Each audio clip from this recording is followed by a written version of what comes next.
So welcome everybody. I'm Missy Gluckman from Melly Global and the Career Pivot. And I'm super excited to have Abby with us here today. Abby is someone that I've known, many years, maybe about 7, 8 years. We met here. I'm in Asheville, North Carolina. We met here.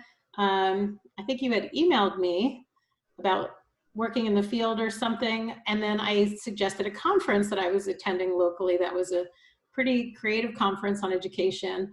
And I think that's the first time we met face to face. Is that true? Is that your recollection, Abby? It might have been your one of your conferences, your very first conference. It might have been the Swarm. That's right, of course. We had an in-person conference, so we met at that. That's right. You contacted me about that. You could attend one day, yes, and then we again met at another conference. And so our background is both in education. And if folks, if you're on live, if you can please mute yourself, otherwise the screen is going to toggle to your icon. That would be great. It looks like, who do we have here maybe? I don't know if that was Patrina.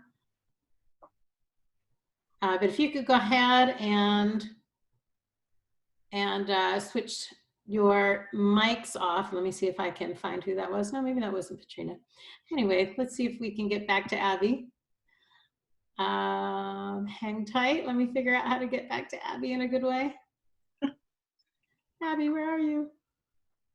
There we go. Okay, so I've got someone's icon on. I'm going to go ahead and just go to gallery view and we're going to run with it. But meanwhile, we met and we've been talking ever since. Abby actually ended up doing some work with my company, Melly Global, for a bit.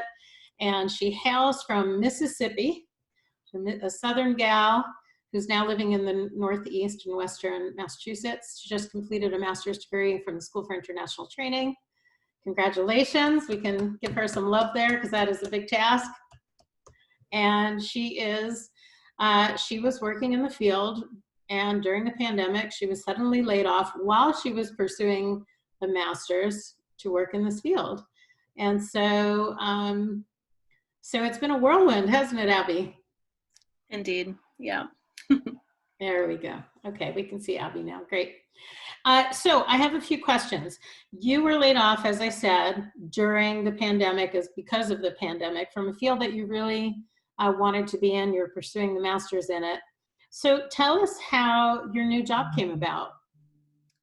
So I had a lot of free time, as you might imagine, being laid off, but it also gave me a great opportunity to really focus on finishing up my capstone for SIT. And also I spent a lot more time on the internet.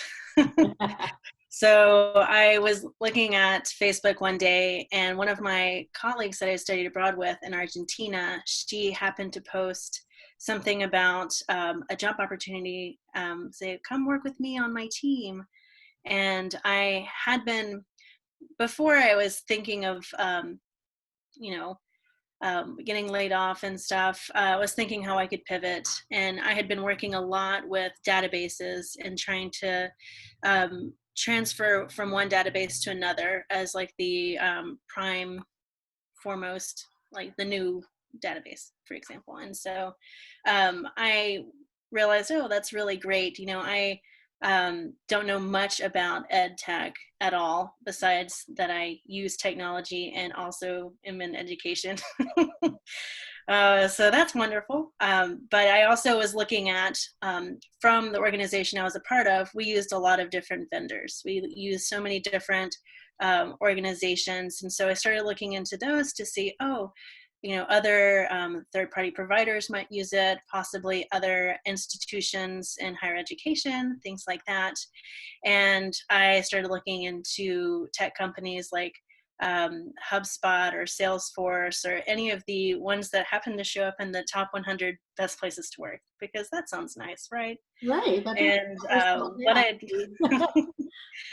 yeah, and so what I had seen, though, for a lot of those entry-level jobs, or any jobs that might fit the bill for me, is that it was really client-facing, but also it was sales-driven, and that seemed really stressful. But for what was different for what my friend was offering, essentially, her role was not a sales role at all. And it was basically kind of like an advisor role, similar to what I'd been doing this whole time, but with students and other faculty members. So I thought it was a good thing to pursue. So I actually was able to get a meeting with my friend, and she gave me more details about it, thankfully, and even let me kind of like sit in on not a sit in on a session because that violates things, but just really gave me a much more better view of what it would be like instead of just looking at the description, since it was sort of vague.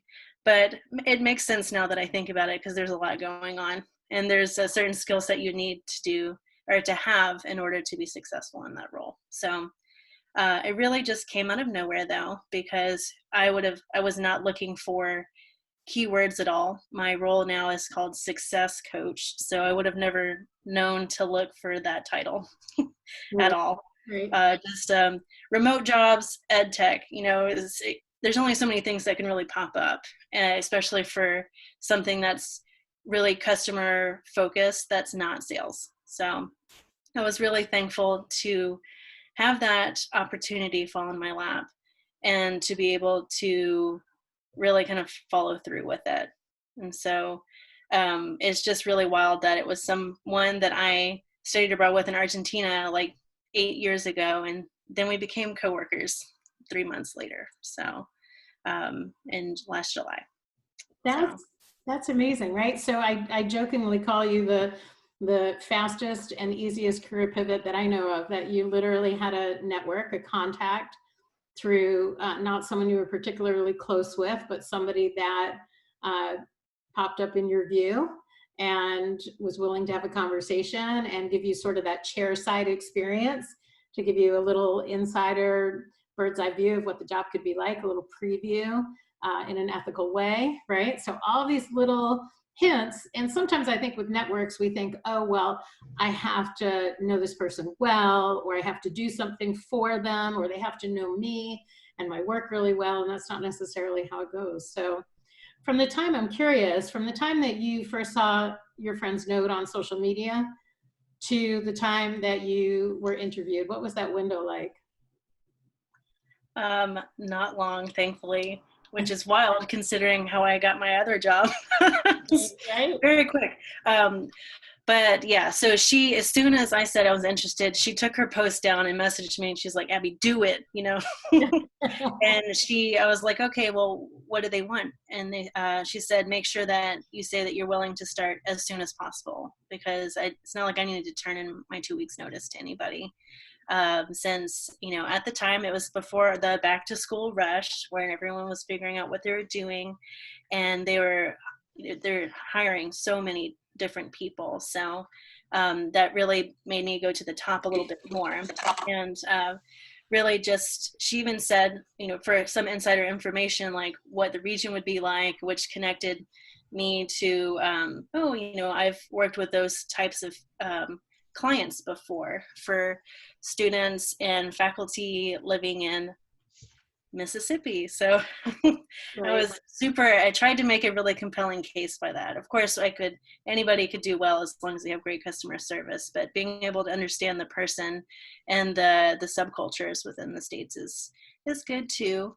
But yes, it was really probably a little bit over a month, and it was constant communication, like every week. I've had a phone call, and then an interview with my 2 bosses, and then a third one was just a formality, they said, because I got to meet another person I would be working with in Illinois as a sales associate. So it was just kind of like a victory lap thing, but I was still really nervous. You're human. It's good to be with so it was really quick. I think it was probably a month and a half tops. So. That's awesome. That's awesome. Okay. So, some folks out there, somebody wrote on the chat, like, I kind of feel that way about ed tech too. Like when you're talking about how you really don't know too much about it. Can you give folks a bit of a sense of what ed tech is, number one, and then number two, talk about the different populations that you're actually working with. So in the past, you worked with higher ed, right? College students and as appropriate, their families. Talk a little bit about the difference in terms of the kinds of education or educators that you're speaking with now. So what is Okay. tech? What is ed tech? And who are you actually working with? How is that different? Okay, so EdTech is super broad and it means a lot of different things. But for me specifically, in my role, I work for a company that provides solutions. So, for example, for who I work with specifically are districts in 3 different states where they, for example, don't have a Spanish teacher, and they have like I talk with administrators in districts, like superintendents, assistant principals, counselors, and they act as mentors. They're people that basically are the person that's in the computer lab with the students, the boots on the ground people. And then I basically am the liaison between our virtual teachers, the people teaching the content, because they don't have teachers in those states or districts, or they're trying to hire someone, things like that. And then basically try to teach the mentors or the people in the districts how to use the database. So just like what the students are expecting when they go in to see the courseware, and then it pulls all sorts of crazy data. It breaks it down in so many different ways. And then I tell and teach the mentors or administrators in the districts how to look at that data and give suggestions on, oh, maybe that student should spend more time in this class or things like that. So the weird thing though, in terms of pivoting, is that I don't talk to the students. I don't talk to their parents. So, which is kind of great sometimes, although sometimes they, weasel their way in and somehow I get connected to them, but depending on how angry they can get. but really it's just focusing on the adults versus the students, which is really interesting to be on a first name basis with a principal when I was a good kid that never went to the principal's office or a superintendent where I'm like, oh, do I call them doctor? I don't know. But yes, it can be anything like a virtual teacher where a district needs a teacher to teach their class, or something that happened, now where it's, oh, my students, we can't go to school, but I want to teach them. Here's the online courseware content, and I'm still the teacher, but I don't know how to work this database. Show me how. So it sounds like a lot of customer service, and you've switched from students and parents to administrators and superintendents. But ultimately, it's those same kinds of skills, those overarching skills that you brought in from your previous experiences. So let's talk a little bit about the transition. A lot of people who are thinking about a career pivot get very concerned about their titles, right? And where they fall on an org chart. They come to me and say, Missy, I don't want to lose my seniority by pivoting. I'm afraid that I won't be challenged, or that I'll somehow, it'll look not as appealing on a resume long-term. Tell us a little bit about if that was a concern for you and what your interpretation of that is in terms of a potential barrier to switching jobs for people. Okay. Well, I wasn't really thinking about that at first. Before, I was already planning on wanting to get my master's and then try my hardest to work at a university in a study abroad office. And with my qualifications, I could probably swing an assistant director or something like that. But I was really kind of thinking, well, I can get study abroad advisor. It could be more of an entry level, but it makes more sense to work your way up and really get to know that office and the people and understand the bureaucracy and stuff behind that specific office. So I already had that mentality going into it. I was thinking, well, I'm unemployed. I know McDonald's and FedEx are hiring, but how can I really pivot? So seeing something in ed tech, it was still in the education realm. It wasn't in higher education, but it's in a field where students have to go to school. It's a necessity for them, where higher ed wasn't or still isn't really as necessary. There are different avenues you can go to. So I figured well, this is a good way to just build up that knowledge. And I'm not going to be a pro. There's so many, I didn't know any besides Outlook, you know, what Mhm. databases they use. So, and I wasn't going to pretend to know everything. So I was really comfortable with being a follower, because part of what I learned at SIT for my educational leadership class is knowing how to be a good leader is knowing how to be a good follower too. So I made sure during my interviews, when they saw that I was an admissions manager, I was talking to my two bosses, and I made sure to let them know that I wasn't trying to come after their job. You know, I understand what it's like to manage people, and I imagine rather that it might be difficult trying to Mhm. manage so many people remotely now, and how that might work. So I wasn't thinking too much as losing my seniority, because I already had a decent amount of experience, and really wanted to focus more on customer service and technology, building I my also, technology I skills. also think there are benefits to being back in a learning space where you're not the expert and that pressure isn't on you in the same way, right? I mean, you kind of went from a position where you were the manager and you had to be available and on call and checking in, to a position now where you clock in and clock out, right? Yes, being salaried to hourly, at first I thought it would be weird, but I can clock out and not be expected to answer any phone calls or anything. And for my previous job, I was, you know, salaried, and I did have an emergency phone, which, I mean, probably didn't ring really, but still, it was like, you have a phone, it's your problem to deal with, and versus, okay, goodbye. I get to, it really does create more um, of a work-life balance. So it, you know, it is hourly and it's not a manager position, but it's a full-time remote position where I can focus on other facets of my life as well that I was ignoring previously. That's really comforting and encouraging for folks out there. I'm curious if that's resonating with folks out there. Okay, so I have so many thoughts and notes here that I could talk about for days with you, I think, but I want to be mindful of the time. Someone saying yay to work-life balance. Absolutely. I wanted to comment back on the network piece because, again, I mentioned earlier that this came through very accidentally through somebody you weren't super, super close with, and it happened. And so I wonder, and I don't know, maybe you were really close friends and I'm misinterpreting that, but not somebody that you like are talking with every day or like, you know, always in the know with. So I'm wondering, I'm not wondering, I wanted to comment here that a lot of people don't realize that companies, especially startups like this, like companies that are growing super quickly like this, because I think it's more than like a dozen people or so have been hired since you've been hired in a similar role because of the Yes. demand, right? So it's been very, Mm-hmm. very fast and furious.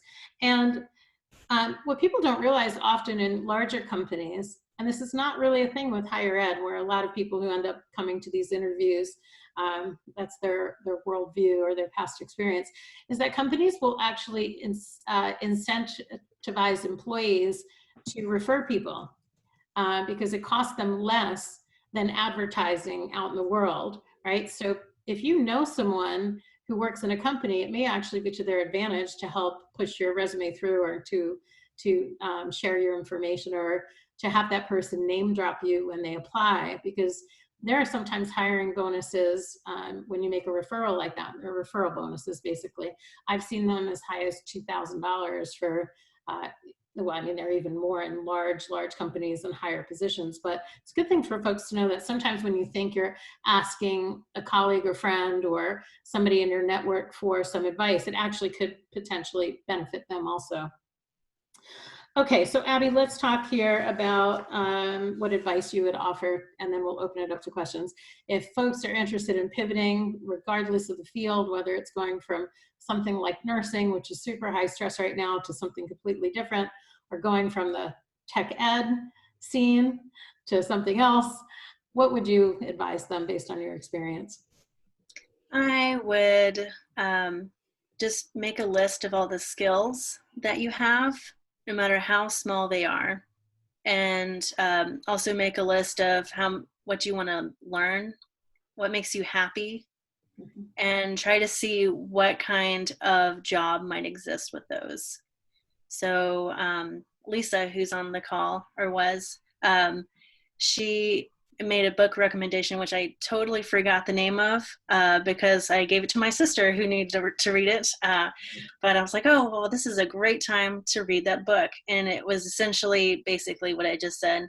You know, you would read a bunch of different things and you would get asked a bunch of questions. And really, it's just what it comes down to is, what kind of skills do you have? What kind of skills do you want to have? You know, what can you do to get those skills? And really at the end, like, what makes you happy? So I was able to utilize the, you know, all these database in those kind of tech driven skills, and then kind of streamline it to my current position.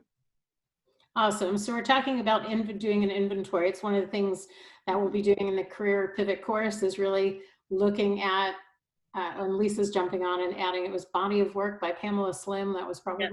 Yes. That's the one. Thank Thanks, you, Lisa. Thank you for mentioning that, Abby. We'll be doing an inventory in this course about really understanding what makes you happy. So many people, I think, jump in a situation like yours. They're driven by the need to work versus, okay, let me use this as this very, yes, it could be a very stressful time, but a window of time to really sit down and say, what am I running toward, instead of what am I leaving, right?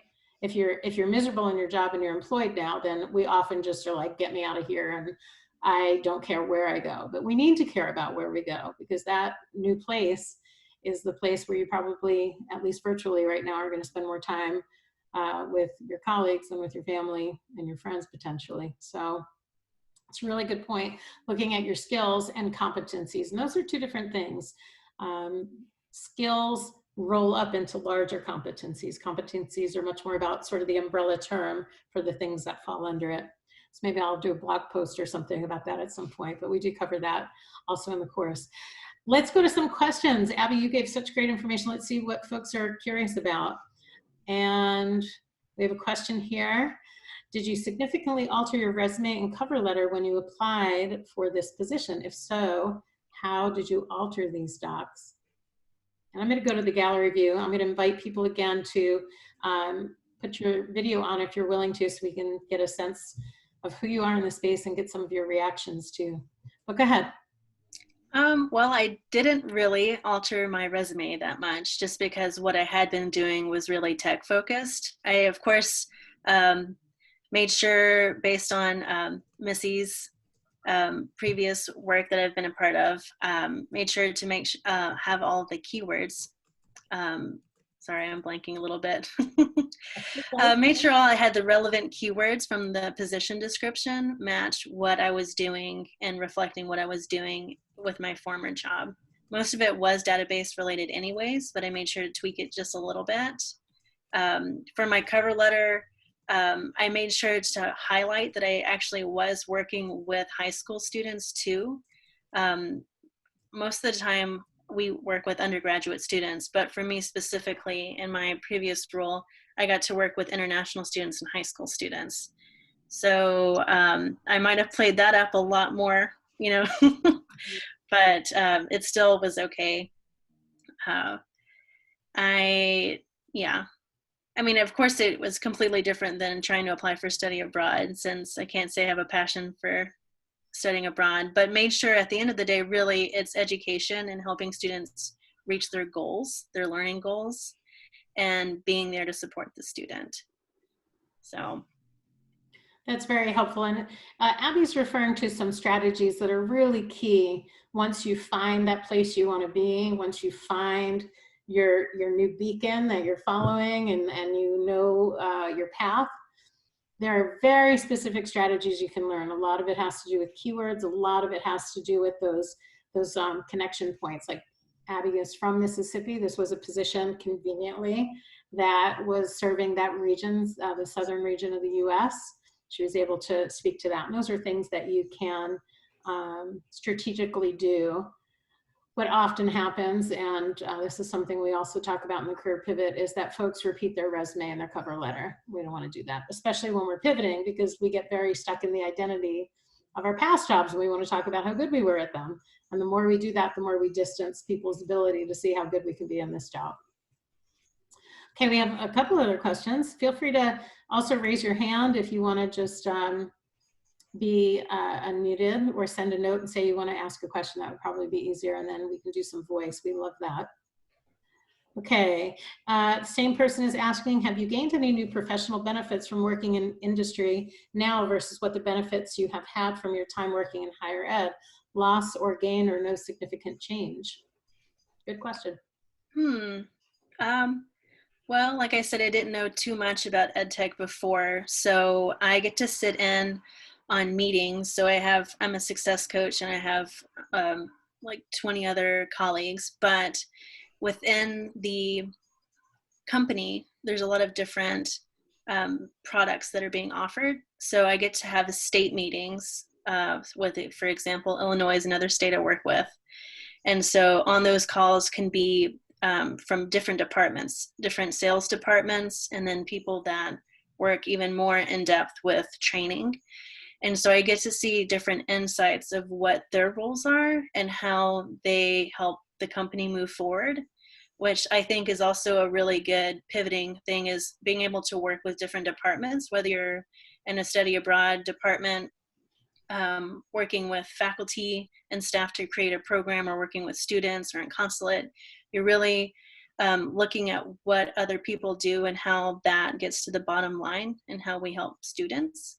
So it's been really interesting to see what their concerns are and how they go about that, and then what they need me for, and vice versa. So I think it's been really interesting. Of course, it's been so much information all at once, since I think I've just approached my 6-month mark with the company, but it's been, yeah, a whirlwind for sure. But I'm learning something every day, and learning about roles outside of my little bubble. Because oftentimes what happens with us is, instead of people like leaving to go to different fields, they actually find stuff within the company, which is, I think, over 2,000 people. And my other company was not that big. So it's really interesting to see that growth potential, if not within my own department, but across other departments, and see how I can pivot from there if I want. Small growing or medium-sized growing companies, startups are great places to come in, just to get in the door. And then as you are that person that is the heritage person, you've been there since the early days, that's when you find yourself quickly moving up the career ladder in that company. And so it's a great position for that. I know you talked a little bit, back to that question though, you talked a little bit about the work-life balance, being able to truly clock out and feel like you have, part of your life that's sacred and important to you again. In terms of overall benefits though, is there any one thing that you're really thinking, I really miss that benefit? Going, in this case, it's not always that you would flip to hourly and ed tech, not at all. In your particular role, that is what it is. But is there something that's really, you have this huge perk because your position is fully remote, COVID or otherwise, right? So that's a perk. But on the negative side, is there any like one thing that sticks out that you're like, oh, I wish I could just snatch that benefit back, or not really? Well, I mean, the in-person connections, it was different. It would be different if I knew everybody and they knew me beforehand. But a lot of us, I mean, they live in Arizona. That's where headquarters are. And it's not like I'm going to meet up with them after work or anything. And so I do miss that organic kind of talking and getting to know each other at the water cooler or whatever. But really, we just have chat channels and things like that. And I kind of know that it's, I can try as hard as I want, but it's just going to be, things that I could say, wittingly, something witty under my breath. It doesn't come out the same as if I'm typing it.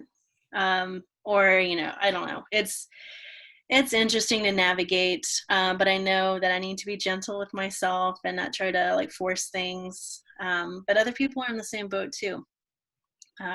Yeah, I miss that for sure. And let's see. Another thing that I guess I missed because I know I won't be a part of it is a perk at my organization is that there's somebody that comes in every month that gives chair massages. Oh, Like she has and I'm like, oh man. And then you can just still be on the clock and go get a chair massage. So, that would be which a is nice perk. so amazing. But yeah, I think the biggest kind of like, oh, thing is not being able to see other people. But the plus side is not being able to hear other people talk. So if people are stressed out, you don't have to listen to them. You know, you can let that go to voicemail if It's you a huge wanted. plus. That's a huge plus. Okay, thank you for that. We do have someone who wants to do a voice question. We'll get to you in just a minute. We did have another question. Somebody joined late, wants to know if you're using your Spanish in this new position. I'm not, but what's kind of fun is that I still get to talk to Spanish teachers. So a part of my other job was I was sending undergrad university students to Spanish speaking countries. And I would often talk to Spanish language professors since they would have to give in recommendation letters essentially. And so for a lot of the places that I work with, they don't have Spanish teachers. So I get to be the liaison from our Spanish teachers to their students. And so I have written one message in Spanish, but I don't think she really knew that I studied abroad or anything. But yeah, it's just the little things, but not too much Spanish spoken, unfortunately. Okay, thank you. It looks like we have a question from someone who wants to do voice. So if that person can unmute themselves, we'd love to hear your question. Hey, my name's April. So I thought voice was easier because I might be able to articulate what I'm asking a little bit better. But in terms to career pivot, I'm in a job doing study abroad as well as training and development for academic advisors. And in my situation, I absolutely love what I do. Great work-life balance. But the motivation is there's really nowhere else to go. There's no really promotional opportunities. I'm kind of at the same salary I was at, 15 years ago. I've been in the industry 20 years. And so this one stood out to me because of that study abroad element. But there's the fear of leaving something that you really love, Sure. as some people would say, just for the money. But it's not just for the money. It's being able to grow and progress and really being recognized for what you bring to the table. So my question is for both of you, but really for anyone to share some insight on that. It's, it pulls on the heartstrings when you have to leave. You kind of feel a forced career pivot to leave something that you love for promotional or financial reasons. I want to be able to stand on my own 2 feet, and in education, you can't really do that. I couldn't, if I didn't have my spouse, I would not be able to survive financially. So if anyone wants to share on that, I would love to hear some input. Absolutely. I could talk for days about that. I think I wrote a blog post or sent out an email at one point about this guilt we feel that, especially when we come from education, that, we have a heart of doing good in this world, and that we, in our love for serving students and global competency, cultural competency, and diversity, inclusion, equity, all of it, we feel like we're letting someone down if we leave that. And it's a very real thing, and it's something that we need to own and process. But it's also a double-edged sword, in my opinion, because anytime that we do something in the world that contributes, that requires skills and competencies and degrees, and that we're making close to the same amount of money in 2 decades, then we really have to check the people who are expecting that of us and call them out on that. And I wrote a blog post that some of you may have seen called something along the lines of like, is it time for you to break up with study abroad? And I needed to do that. And I think a lot of people are here because whatever their job is, whether it's in education or another field, whether it is financial, whether it is stagnancy, feeling like you're not going to have an opportunity to grow, whether it's, very personal. One of my very early pivots, I was married not very young. I was married in my 20s. And I got divorced and I needed to do something else to stand on my own 2 feet. And that was very unexpected. And so there are lots of reasons we do that. But ultimately, this is coming down to a question of what is my worth? And am I ready to say, enough, I need to be paid for my worth? We should never apologize for that or feel guilty about it, in my opinion. So that's an emotional process we have to kind of work through. I would add to that, because it's such a good point. I really appreciate you sharing it. And I'm sure there are many others on here who are nodding their heads in agreement. Is there are a few avenues you can consider with that? One is to go back to your employer and say, I've been doing this for X number of years, and in 20 years or 15 years, my salary's gone up X%. How can we work on that if you want to stay? So that's one option. Sometimes the option isn't necessarily to leave. If we really do enjoy what we do and we feel like there's still growth or learning. The other is to create a job and propose it to them. I'm doing this for this subsection. Can I do it for this subsection or this larger section and create a different title and salary around that potentially? But those things in higher ed are more tricky because they're slow, especially during the pandemic. It's not very likely unless you work for a very innovative place. What I would encourage you to do is think about some of the things that Abby talked about, which is to look at who your partners are, the vendors that you work with. They typically are for-profit. They typically look for power users of their tools, and they are eager to have those people come in from the inside to give them insight. So I would encourage you to think about that. There are so many other tips. I want to open it up to the group though, because I'm not the only expert in the room, and I'd love to hear Abby's thoughts and others' thoughts about that. Having for folks who have left education. The only other thought I would add there before I open it up to others with that question, and I do see other questions coming in for anybody who can stay longer, please stay with us. But the other thing is you can return to education again. If you leave, it's not the door permanently shut. I have left more than 3 times and I've returned at least twice. I'd have to actually go through my timeline to see how many times I've done it, but it's completely possible to go back. So don't ever rule that out. Abby, did you have thoughts or others? Did anybody want to jump in and share their thoughts? Just go ahead and unmute yourself if you do. But Abby, let's jump to you and see if you had anything to share about that. Yeah, so I, in my former role, I actually made my position and pitched it for admissions manager. It didn't exist before, and I had been there a while, and I wanted to make more money, and I wanted to be, worth the value that I am. And so I was able to do that. But it was a small company, and that probably wouldn't happen at a university. And I still really do want to work for a study abroad department, but I knew for this particular time that there were hiring freezes, and if they opened up, there's a possibility that I'd be laid off again. So it didn't seem very stable, and that's why I went and pivoted to a place of, oh, well, these people, they need it, it's necessary, and it's not going away anytime soon. But I definitely am not done with international education. And I made sure to get my degree that can be used in a variety of different ways. So, right. It's a really good example that a very niche degree can be used in other areas, because at the end of the day, it's about competency. It's not that particular specific field only. So it's much more pliable than people realize. Any other thoughts on that? I do see some thoughts on the chat where people are just, snaps for the question that was posed. People really feeling like they love what they do, but just getting to the point where they don't feel respected enough.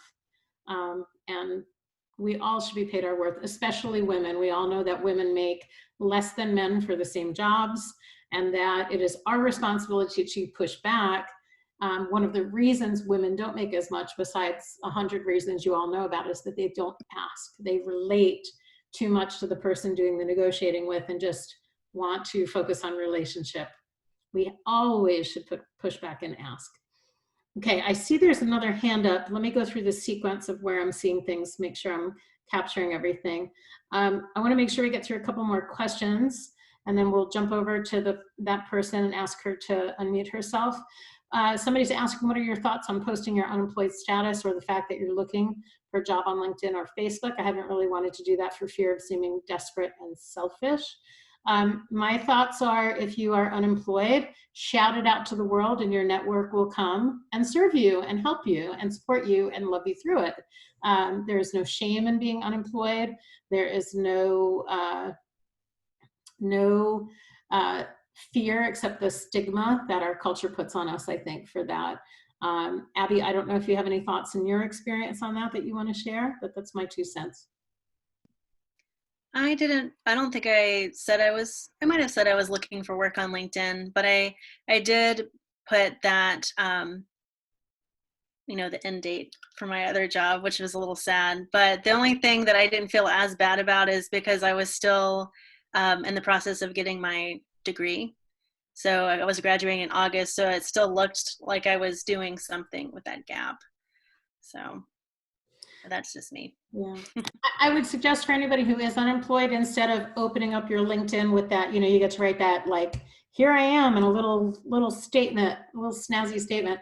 I wouldn't start with I'm unemployed, but I'd start with I'm great at these things and I'm looking, right?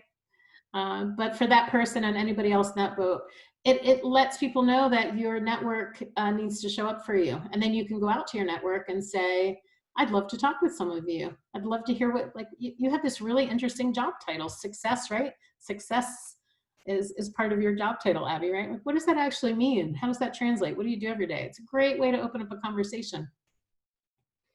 Okay. Somebody's just adding here, I think most people in this case, international education or higher education or education in general, love what they do and have a deep emotional attachment to it, but the industry does not love us back in the same way. I think they want to love us back. I think they're just too traditional and don't know how to get around to loving us back the way that we want to be. Somebody said here, trying to pivot to EdTech, instructional design, which is a way to stay involved in education, but has more opportunities for advancement and increased salary. I always bring up my intercultural background as a strength when working with faculty and diverse leaders. It's a wonderful strategy, especially when you're in customer service. You're going to be on the phone with anybody and everybody. Those language skills could be a real differentiator, because if you, and intercultural competency skills, because if you're going in with the same skill set as somebody else, then that gives you the edge. Why not, right? That person, if you're still on with us and still have a question, can you unmute yourself? It's somebody I know. I'm not naming names here in case people have concerns about confidentiality, but that person can jump on, and that would be great. I'll scroll through the questions in case that person had to leave. And I'm sorry if you did email me the question, and I can summarize it for folks when we send out the recording. Is it me? Is it me? It is you. It is you. Hi. Somebody I know. Hi. I'm not saying your name in case that's important, but go ahead. Oh, no. I thought I was going to have to jump off to go to another meeting, but we just pushed it back till 7, so it works out perfectly. Okay, so a real quick comment before I get to my comment. So to the person that was asking about posting and looking on LinkedIn and social media, I had a friend that actually lost her job due to COVID, and she kind of went through this really serious depression, and she did this heart-bleeding post on Facebook, and it's like, oh, had people in tears. And she talked about how she was afraid to put herself out there, and she was embarrassed by the way she looked, and just all of these really hard things to hear from someone that you cared about and appreciated. And that took so much courage for her to do that. So what ended up happening, there was a local salon that reached out to her and agreed, and they gave her a makeover. And so the salon gave her this incredible makeover. A local boutique was like, we would love to have you come and shop in our store so that you can get a new wardrobe. So she got a new wardrobe. Then there was a photographer that said, I would love to be able to give you, a photo shoot. Let's get you some new headshots so that you can make this incredible profile. Then there was another person that said, I do LinkedIn profiles. I do this. I do resume. I would love to be able to help you, revamp your resume. So all of this love and support that was just poured out to her. And within a month, she not only had a fantastic new look and had been poured into with all this emotion, all this amazing love, but she also had a brand new job. It's incredible. you know, because she had the courage, you know, and not to say that everyone has to do this emotional plead, and I don't think she did it for the sake of saying, you know, see me, but it was just to say, this is kind of what I'm going through, and I want people to know that some of us are suffering. And I was just so amazed at how the community showed up for her. Thank you so much for sharing that story, especially during a pandemic when people are feeling so much already and so distanced and, you know, really traumatized by this experience in general. And then to have a community show up for you on top of that in so many layers. We all know that when we give, it makes us feel so good. But to be the recipient of that is truly a gift. And if you look on LinkedIn, you'll see so many examples of people who are just posting out there randomly. If you've been laid off, feel free to be in touch with me and I'll be happy to talk with you or share your resume with others. So I would really encourage people to think about the word that this friend shared, which is courage. It takes a lot of courage to do that and to let go of those cultural stigmas that we want to attach to unemployment as failure and disappointment and these things that are things others put on us. We know who we are and what we're capable of. And so when you open up and find the courage to say, okay, I'm being vulnerable, I'm showing you what's going on in my life, it's hard, people will show up for you. I'm quite confident they will. So thank you for sharing that story. So, thank you. But now my other piece, the power of network. So I am currently going through 2 different interviews.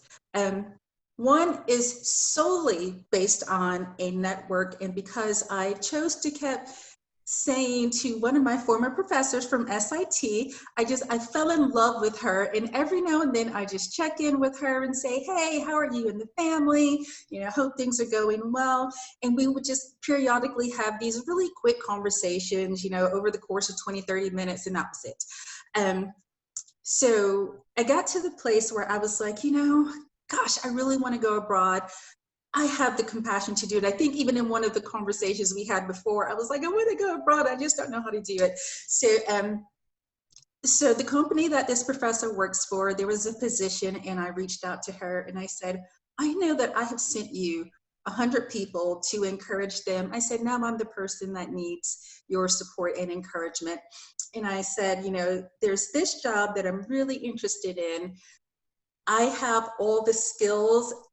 However, help me to make my resume show that I have all of these skills. And she was like, absolutely. She said, and just so you know, she said, this is actually a project that's coming under me. Oh, wonderful.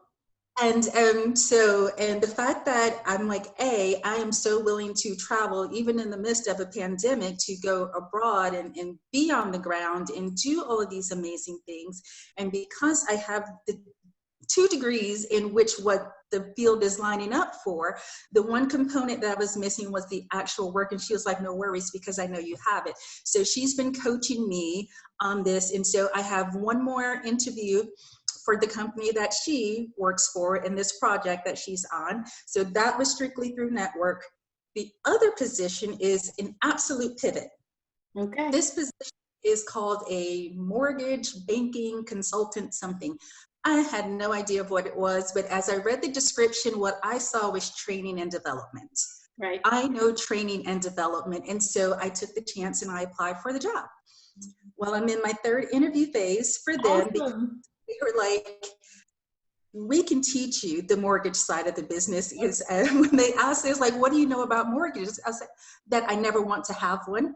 That's what I know about them. And all along the way, they're like, that is the most honest answer we've ever heard. There was no sugarcoating of anything. It was just kind of going into, when I read the job description, I have a unique understanding that you are looking for someone with the mortgage experience.